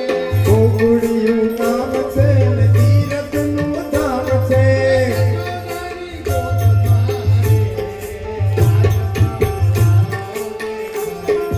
યશોદાની ગોદ મારે રાજમાન લાલો દેખાય. જસોદાની ગોદમાં રે આજ મને લાલો દેખાય છે.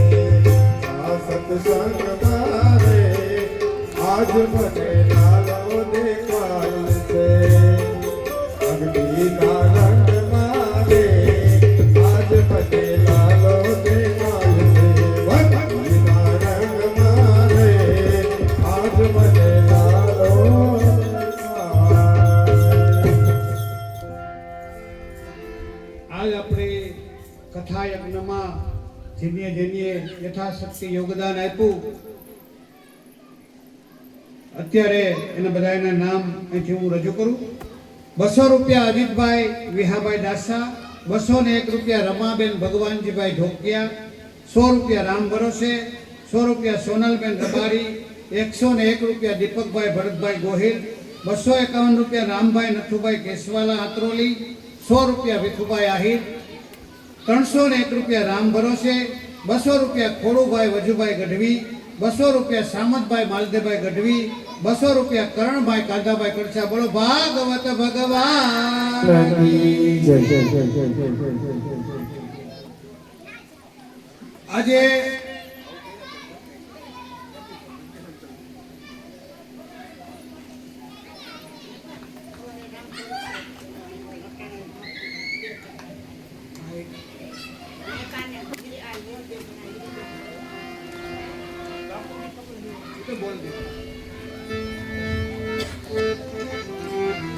આજે બાળકોના જમણવાર માટે ચણાના લોટનો એક કટો પ્રશાંતભાઈ જસુદાનભાઈ ગઢવી તરફથી આવેલ છે.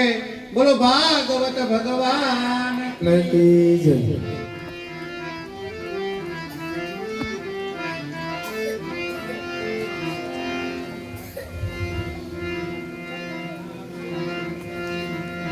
પરીક્ષિત રાજાએ કલિયુગને 5 સ્થાન આપ્યા છે. રાજા પાછા ગયા, બળદ બીજું કોઈ નહોતું, ધર્મ પોતે હતો.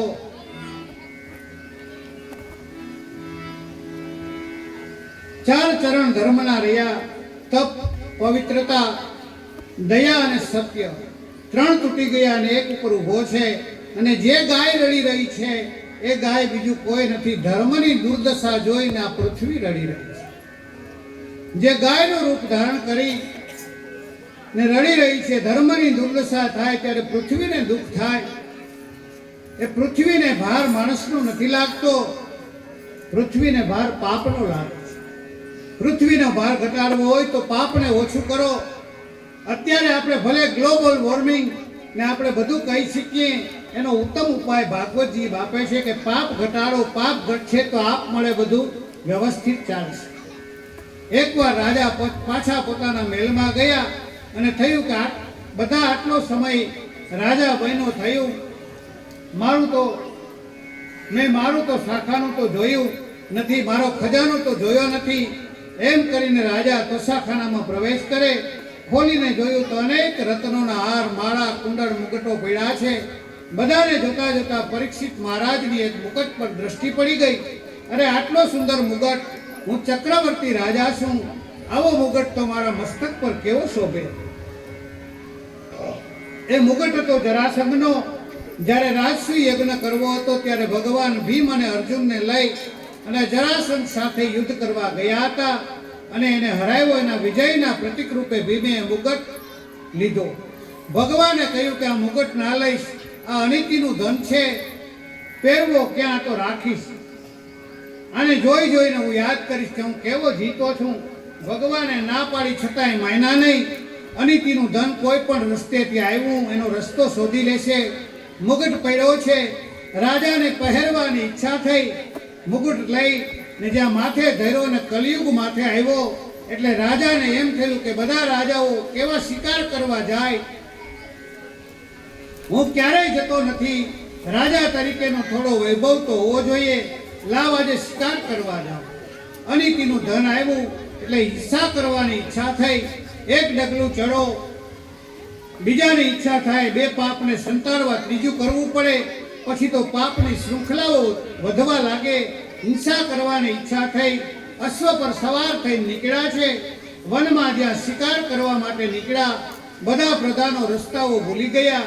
ક્યાંક સિપાઈઓ ગયા, ક્યાંક પ્રધાનો ગયા. રાજા રસ્તો ભૂલ્યા. આખો દિવસ ભટકા, જંગલમાં ફરે રાખ્યો પણ ક્યાંય રસ્તો ન મળ્યો. મહારાજ ભૂખા અને તરસા થયા છે.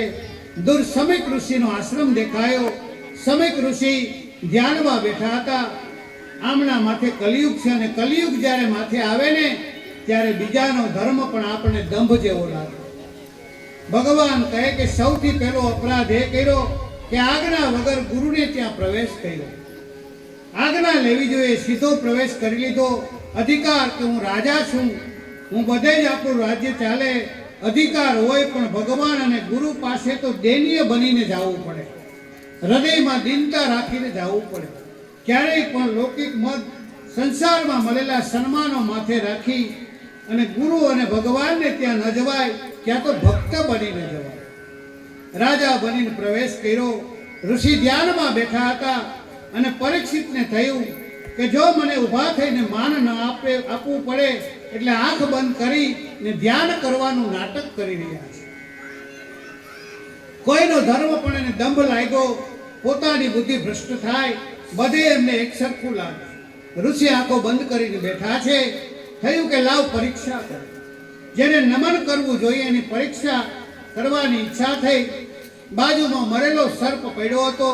પોતાની પાછળથી તીર કાઢ્યું, સર્પ ઉપાડ્યો અને ઋષિને ગળામાં લપેટી લીધો. હું જોઉં છું કે હમણાં સાપ જોઈને ડરીને ભાગે છે કે નહીં. ઋષિ તો ધ્યાનમાં છે, એમને દેહનું ભાન નથી. કોણ આવ્યું, કોણ ગયું, શું થઈ રહ્યું છે, લગન ભગવાનમાં લાગેલી છે, કાંઈ દેહનું ભાન નથી. રાજા તો ગળામાં સર્પ નાખી ત્યાંથી નીકળ્યા. પણ ઋષિના પુત્રને ખબર પડી. અરે રાજા એટલો અહંકારી થઈ ગયો કે મારા પિતાનું આવું અપમાન કર્યું છે, માફ નહીં કરું રાજાને. હાથમાં જળ લીધું, અભિમંત્રિત કર્યું અને રાજાને શ્રાપ આપતા કહ્યું કે મહારાજ તમે તો મરેલો સાપ મારા પિતાના ગળામાં નાખ્યો. હું તમને શ્રાપ આપું છું કે આજથી 7મા દિવસે જીવતો તક્ષક સર્પ આવીને તમને દંશ દેશે અને તમારું મૃત્યુ થઈ જશે. ત્રિલોકમાં હાહાકાર થઈ ગયો. ઋષિને ખબર પડી કે મારા પુત્રએ શ્રાપ આપ્યો. પુત્રને આવીને સમજાવ્યો કે રાજાનો અપરાધ નથી, કલિયુગ માથે ચડ્યો હતો. રાજા તો ધર્મશીલ છે. અત્યારે ને અત્યારે કોઈને મોકલો, રાજાને સમાચાર આપો કે આજથી 7મે દિવસે તમારું મૃત્યુ થવાનું છે. પહેલો પ્રશ્ન એ કે 7 દિવસ કેમ? કારણ કે ગળામાં સર્પ નાખ્યો એટલે 7 દ્વાર ખુલી ગયા. 2 આંખો, 2 કાન, 2 નાસિકા, મુખ આદિ 7 દ્વાર ખુલી ગયા. જો માથે નાખ્યો હોત તો હમણાં ને હમણાં મૃત્યુ થાત. એમ થાય. શ્રાપ પાછો કેમ ન લીધો? કારણ કે એ જગ્યા ઉપર ઉભા રહીને શ્રાપ આપ્યો કે જે જગ્યા પરથી પાછું ન વળે એવું બ્રહ્માસ્ત્ર અશ્વત્થામાએ છોડ્યું. એ બ્રહ્માસ્ત્રનો એવો પ્રભાવ આ ભૂમિ ઉપર હતો કે જે બોલાય એ પાછું ન લેવાય એવો પ્રભાવ ત્યાં હતો. આ ભૂમિના સત છે એમ કહેવાય છે. આજે પણ તમે જ્યાં યુદ્ધ થયું એ કુરુક્ષેત્ર મેદાનમાં જાઓ અને ત્યાં કાન લગાવીને પૃથ્વી પર તમે સાંભળો તો આજે ઘોડા દોડવાનો અવાજ તમને સંભળાય છે. યુદ્ધના અવાજો આજે સંભળાય છે. રાજા સિંહાસન પર બિરાજેલા છે. સમાચાર મળ્યા કે મહારાજ આજથી 7મે દિવસે તમારું મૃત્યુ થવાનું છે. તક્ષક આવીને દંશ દેવાનો છે. કેમ કે તક્ષકના જ દંશથી મૃત્યુ બતાવ્યું. એમનું મૃત્યુ તો નિશ્ચિંત હતું, તક્ષકના દંશથી કેમ બતાવ્યું? કારણ કે પરીક્ષિતનો દેહ અલૌકિક અગ્નિથી પકાયેલો દેહ છે, સાધારણ દેહ નથી. કારણ કે જ્યારે ગર્ભમાં હતા ત્યારે અશ્વત્થામાએ બ્રહ્માસ્ત્ર છોડ્યું હતું. એને અગ્નિથી પકાયેલો દેહ છે, એટલે સાધારણ અગ્નિ પરીક્ષિતના દેહને બાળી શકે એમ નથી. એટલે એવો દેહ છે, એટલે તક્ષકના દંશથી એનું મૃત્યુ બતાવ્યું છે. સમાચાર મળ્યા એટલે વૈરાગ જાગ્યો.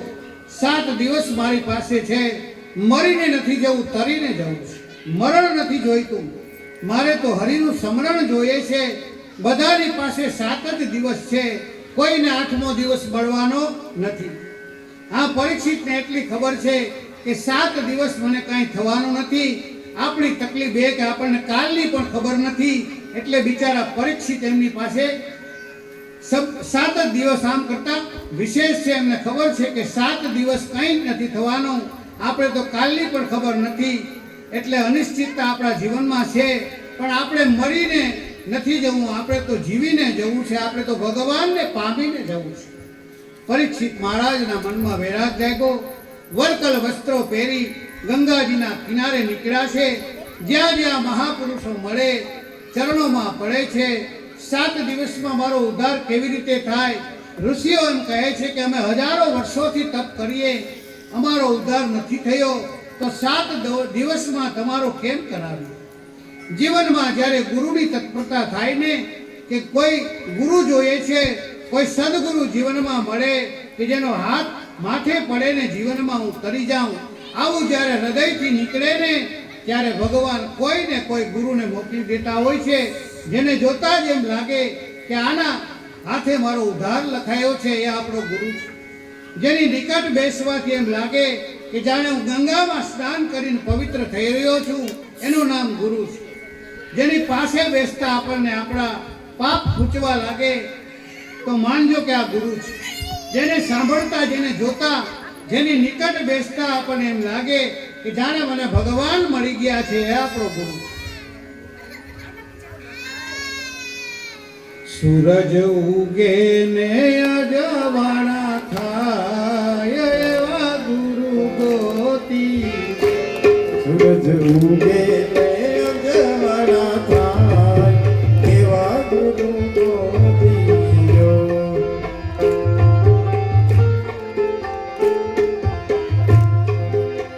એ સૂરજ ઉગે ને અજવાળા થાય એવા ગુરુ ગોતીયો.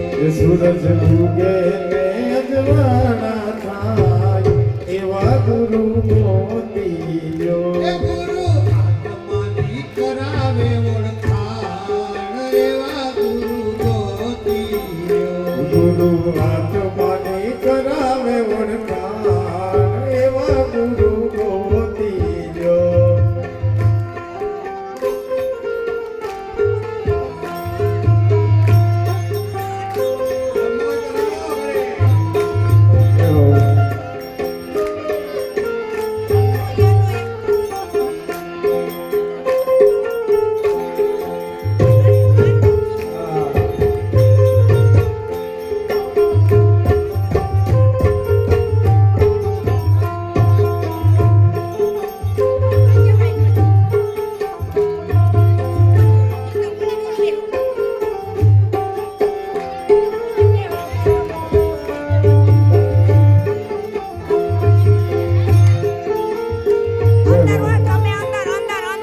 સૂરજ ઉગે ને અજવાળા થાય, અજવાળા થાય એવા ગુરુ ગોતીયો.